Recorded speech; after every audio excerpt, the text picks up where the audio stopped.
كتب كلمات هذا الزامل الشاعر علاء دحان الطيري، يعبر بما فيه أداء المنشد أبو حمود الطيري.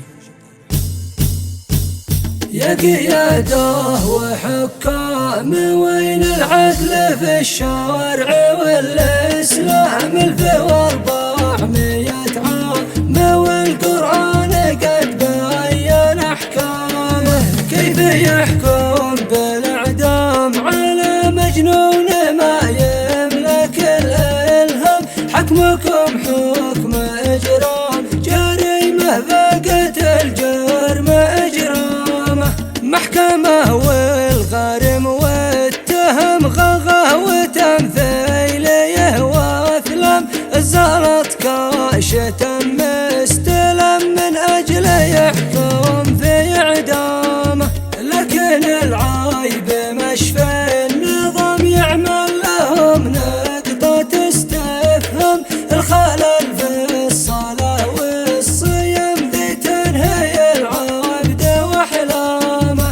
أسأل اشياء طيور الحمام من ذي طعني في الصمام. غير ذي هم عيال الحرم من عزوتي قوم أمامه.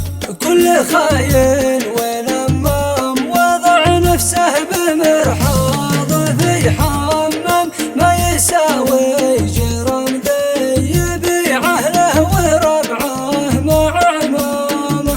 ناس لكن مثل البهام استخدموا سوء الاستخدام. بالخيانة وقع له وسم يوم قل قدره وهندامه. هجسي قال لب الكلام وابصم على العاشر بالإبهام. لانتقم منه شر انتقام والخوف خلفه وقدامه.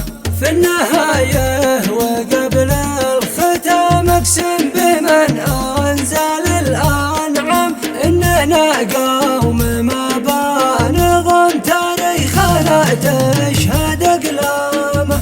والتحية وكل احترام تعتاد ما تكتب الأقلام. كل طير مقنف همم واصحاب واخوان